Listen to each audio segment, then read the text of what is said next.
বন্ধুরা, গত কয়েক দশক ধরে আমেরিকা তার ক্ষমতা ব্যবহার করে রাশিয়ার ওপর নিষেধাজ্ঞা আরোপ করছে। রাশিয়ার বিরুদ্ধে তারা অনেক কৌশল অবলম্বন করেছে।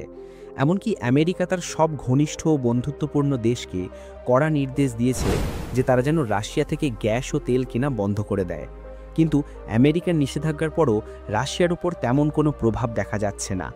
আজও রাশিয়া বিশ্বজুড়ে এনার্জি কিং হিসাবে পরিচিত। এশিয়া থেকে ইউরোপ পর্যন্ত অনেক দেশে রাশিয়া নিয়মিত তেল ও গ্যাস সরবরাহ করছে। আমেরিকা চাইলেও রাশিয়ার বিশেষ কিছু করতে পারছে না। এমন পরিস্থিতিতে প্রশ্ন জাগে যে রাশিয়ার এমন কোন শক্তি আছে যা তাকে জ্বালানি খাতের রাজা হিসেবে প্রতিষ্ঠিত করে। রাশিয়ার তেল ও গ্যাস শিল্প কিভাবে পুরো ইউরোপকে নিয়ন্ত্রণ করে। রাশিয়া থেকে তেল ও গ্যাস কেনা ছাড়া ইউরোপের কাছে অন্য কোনো বিকল্প কেন নেই, এবং যদি রাশিয়া ইউরোপে জ্বালানি সরবরাহ সম্পূর্ণরূপে বন্ধ করে দেয় তবে কি হবে। কিভাবে রাশিয়া তার একটি সিদ্ধান্তে ইউরোপে হাহাকার সৃষ্টি করতে পারে। এই সমস্ত ভূরাজনৈতিক খেলার মাঝে ভারত কিভাবে লাভবান হচ্ছে। রাশিয়া কি তেল ও গ্যাসকে ভূ রাজনৈতিক অস্ত্র হিসাবে ব্যবহার করছে।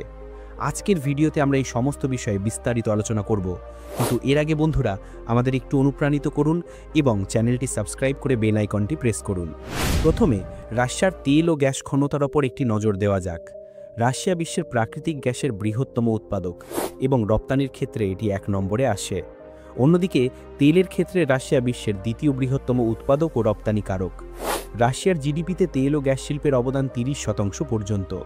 2024 সালের তথ্য অনুযায়ী রাশিয়া প্রতিদিন 9.2 মিলিয়ন ব্যারেলের বেশি তেল উৎপাদন করছে।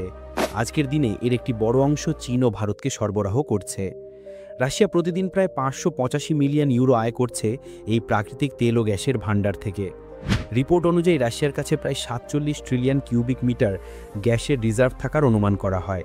জ্বালানি খাতে রাশিয়া 1960-এর দশক থেকেই কাজ শুরু করেছিল। সেই সময় রাশিয়াকে সোভিয়েত ইউনিয়ন নামে জানা যেত। সাইবেরিয়ায় বিশাল গ্যাস ভাণ্ডারের আবিষ্কারের পর রাশিয়া ইউরোপীয় দেশগুলোতে গ্যাস ও তেল সরবরাহ শুরু করে। যদিও এর আসল শুরু 1940 সাল থেকেই হয়েছিল, যখন রাশিয়া পোল্যান্ডকে গ্যাস সরবরাহ করছিল। ইউরোপীয় দেশগুলোতে গ্যাস সরবরাহ করার জন্য রাশিয়া পাইপলাইন স্থাপনের সিদ্ধান্ত নেয়। পাইপলাইনের মাধ্যমে গ্যাস সরবরাহ করা সস্তা, সুবিধাজনক এবং কম সময় সাপেক্ষ হয়। সড়কপথ বা সমুদ্রপথে সময়ও বেশি লাগে এবং খরচও বেশি হয়। রাশিয়া এত বিপুল পরিমাণে গ্যাস সরবরাহ শুরু করে যে ধীরে ধীরে সমস্ত ইউরোপীয় দেশ জ্বালানি সরবরাহের জন্য রাশিয়ার ওপর নির্ভরশীল হয়ে পড়ে। 1984 সালে রাশিয়া প্রথম ইউরগান বাও ইউসেসগোট পাইপলাইন স্থাপন করে, এবং যখন এই পাইপলাইন সফল প্রমাণিত হয় তখন 1999 সালে ইয়ামাল পাইপলাইনও স্থাপন করা হয়, যা ইউরোপে রাশিয়ান গ্যাসের পৌঁছানো আরও সহজ করে তোলে। রাশিয়া এখানেই থেমে থাকেনি। এরপর Russia north stream 1, north stream 2 নামের পাইপলাইনও স্থাপন করে। এই পাইপলাইন বাল্টিক সাগর পেরিয়ে যায়। এদের মাধ্যমে জার্মানি, ইতালি, পোল্যান্ড এবং ফ্রান্সের মতো ইউরোপীয় দেশগুলোতে রাশিয়ার পৌঁছানো সহজ হয়ে ওঠে। দীর্ঘ সময় ধরে রাশিয়া এই সমস্ত দেশগুলোতে গ্যাস সরবরাহ করতে থাকে। 2020 সাল পর্যন্ত সবকিছু ঠিকঠাক চলছিল। আমেরিকা বারবার রাশিয়ার ওপর নিষেধাজ্ঞা আরোপ করার চেষ্টা করে, কিন্তু ইউরোপের কাছে গ্যাস সরবরাহের জন্য অন্য কোনো বিকল্প ছিল না। এটি সেই সময় ছিল যখন ইউরোপ তার প্রয়োজনীয় তেলের 51% শুধুমাত্র রাশিয়া থেকে কিনছিল, এবং ইউরোপে 45% গ্যাসের সরবরাহ রাশিয়া দ্বারা করা হচ্ছিল। এতে আপনি অনুমান করতে পারেন যে ইউরোপ কতটা রাশিয়ার ওপর নির্ভরশীল ছিল। কিন্তু খেলার আসল মোড় আসে 2022 সালে, যখন রাশিয়া ও ইউক্রেনের মধ্যে যুদ্ধ শুরু হয়। তখন আমেরিকা রাশিয়ার উপর আরও কঠোর নিষেধাজ্ঞা আরোপ করে।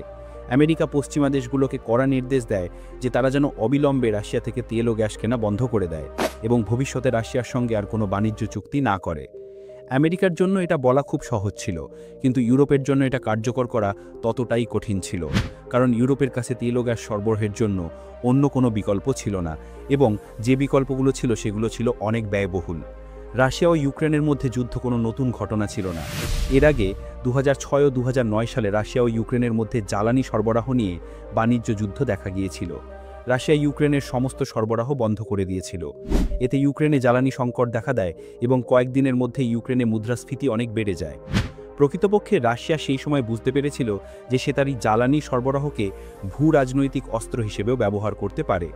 2022 সালে রাশিয়ার উপর নিষেধাজ্ঞা আরোপ করার পর একদিক যখন ইউরোপ অন্যান্য বিকল্প খুঁজতে শুরু করে, অন্যদিকে রাশিয়া একটি ভিন্ন চাল চালে। রাশিয়া নিজেই ইউরোপীয় দেশগুলিতে সরবরাহ বন্ধ করে দেয়। রাশিয়া যেই ইউরোপীয় দেশগুলিতে জ্বালানি সরবরাহ বন্ধ করে দেয়, সেখানে মুদ্রাস্ফীতি বাড়তে শুরু করে। আসলে রাশিয়া ভালোভাবেই জানত যে ইউরোপ তার গ্যাস ছাড়া বেশি দিন টিকতে পারবে না এবং তাকে পিছতে হবে। রাশিয়া ইউক্রেন যুদ্ধ নিয়ে যে দেশগুলি রাশিয়ার বিরুদ্ধে প্রতিক্রিয়া জানিয়েছিল বা রাশিয়ার সমালোচনা করেছিল, সেখানে রাশিয়ার গ্যাসপ্রম কোম্পানি তাদের সরবরাহ ব্যাহত করে।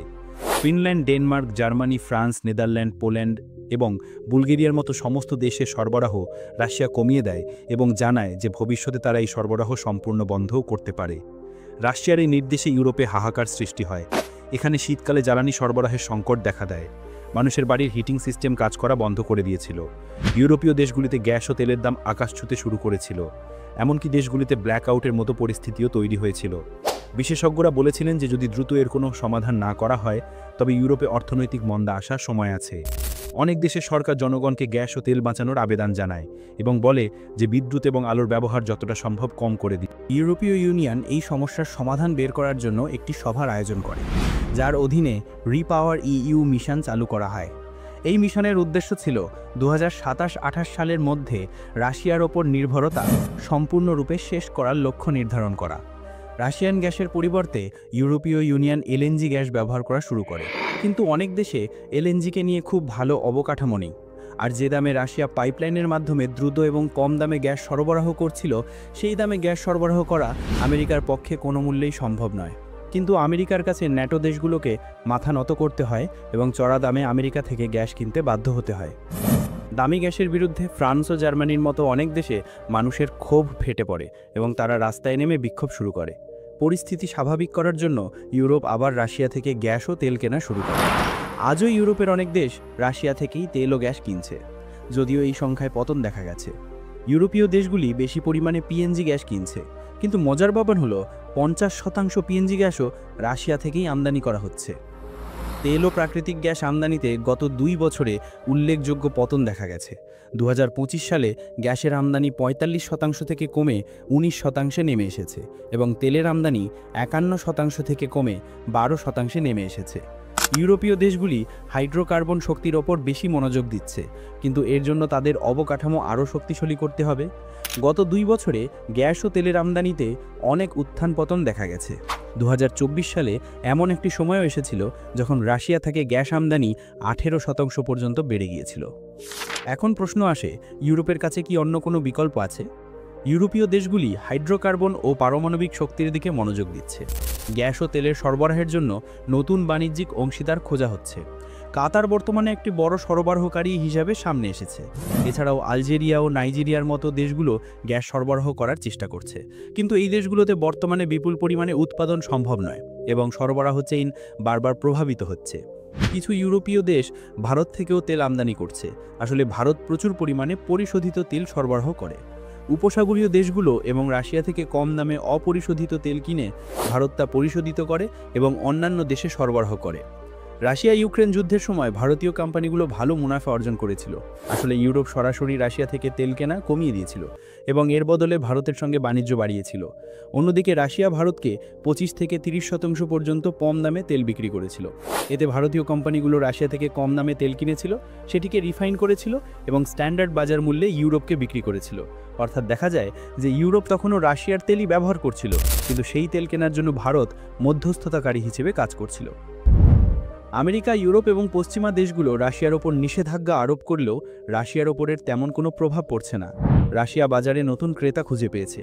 আজকের দিনে চীন ও ভারত রাশিয়ার সবচেয়ে বড় তেল ও গ্যাসের বাণিজ্যিক অংশীদার হিসেবে আবির্ভূত হয়েছে। 2022 সালের পর চীন ও রাশিয়ার মধ্যে জ্বালানি বাণিজ্যে 300% পর্যন্ত বৃদ্ধি দেখা গেছে। অন্যদিকে ভারতও প্রতিদিন 1.5 মিলিয়ন ব্যারেল তেল রাশিয়া থেকে কিনছে। এই ঘটনায় আমেরিকা ক্ষুব্ধ হচ্ছে। আমেরিকা বারবার ভারতকে রাশিয়া থেকে তেল না কেনার জন্য সতর্ক করছে। আমেরিকা তো এও বলেছে যে রাশিয়া ও ইউক্রেনের মধ্যে চলমান যুদ্ধের জন্য মোদি দায়ী, কারণ মোদি রাশিয়া থেকে তেল কিনছেন এবং এর থেকে রাশিয়ার যে আয় হচ্ছে সেই অর্থ রাশিয়া ইউক্রেনের বিরুদ্ধে চলমান যুদ্ধে ব্যবহার করছে।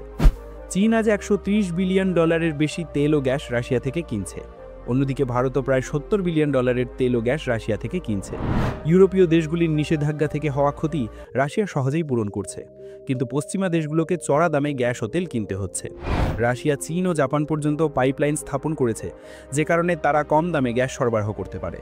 আমেরিকাকে বিচ্ছিন্ন করার জন্য এখন রাশিয়া, ভারত ও চীন এক হচ্ছে বলে মনে হচ্ছে। এসসিও শীর্ষ সম্মেলনে নরেন্দ্র মোদী, শি জিনপিং ও পুতিনের মধ্যে ভালো বন্ধুত্ব দেখা গেছে। যদি এই তিনটে দেশ এক হয় তবে আমেরিকার একাধিপত্যের উপর লাগাম টানা যেতে পারে। বর্তমানে সবার চোখ ইউরোপের দিকে। আগামী 2 বছরে রুশ গ্যাস ও তেলের উপর থেকে সম্পূর্ণ নির্ভরতা কমানো ফ্রান্স, জার্মানি, ব্রিটেন, পোল্যান্ডের মতো দেশের জন্য সহজ হবে না। বর্তমানে রাশিয়ার উপর আমেরিকার সব নিষেধাজ্ঞার তেমন কোনো প্রভাব পড়ছে না, বরং এতে পশ্চিমা দেশ এবং ইউরোপীয় ইউনিয়নেরই ক্ষতি হচ্ছে। যখন বাজারে সস্তা জিনিস বিক্রি করতে বের হন তখন আপনাকে ক্রেতার খোঁজ করতে হয় না, ক্রেতারা নিজেরাই আপনার কাছে আসে এবং যে ক্রেতারা দূরে যাবে তারা কেবল নিজেদেরই ক্ষতি করবে। তো বন্ধুরা, আশা করি আপনারা জানতে পেরেছেন যে কিভাবে রাশিয়া তার তেল ও গ্যাসের ক্ষমতার বলে ইউরোপকে হাতের মুঠোয় বন্দী করে রেখেছে। রাশিয়া যদি কয়েকদিনের জন্য ইউরোপের সরবরাহ পুরোপুরি বন্ধ করে দেয় তাহলে ইউরোপে জ্বালানি সংকট বড় আকার ধারণ করতে পারে। এতে সেখানকার জনগণও বিদ্রোহে নেমে আসবে। এমন পরিস্থিতিকে এই সম্ভাবনাও উড়িয়ে দেওয়া যায় না যে সেই সমস্ত দেশও ভারতের মতো আমেরিকার নিষেধাজ্ঞা উপেক্ষা করে রাশিয়ার সঙ্গে আগের মতো স্বাভাবিক বাণিজ্য শুরু করবে। ভূরাজনীতিতে সব দেশ প্রথমে নিজেদের স্বার্থ দেখে। কোন বন্ধুত্ব কখন শত্রুতায় পরিণত হবে বা কোন শত্রু কখন বন্ধু হয়ে উঠবে তার পূর্বাভাস কেউ দিতে পারে না। আশা করি আজকের তথ্যটি আপনাদের ভালো লেগেছে। ভিডিওটি বেশি বেশি লাইক ও শেয়ার করে চ্যানেলটি সাবস্ক্রাইব করুন এবং বেল আইকনটি প্রেস করুন যাতে আগামী ভিডিওগুলো আপনার মিস না হয়। দেখা হচ্ছে পরের ভিডিওতে। ততক্ষণ পর্যন্ত ভালো থাকবেন। ধন্যবাদ।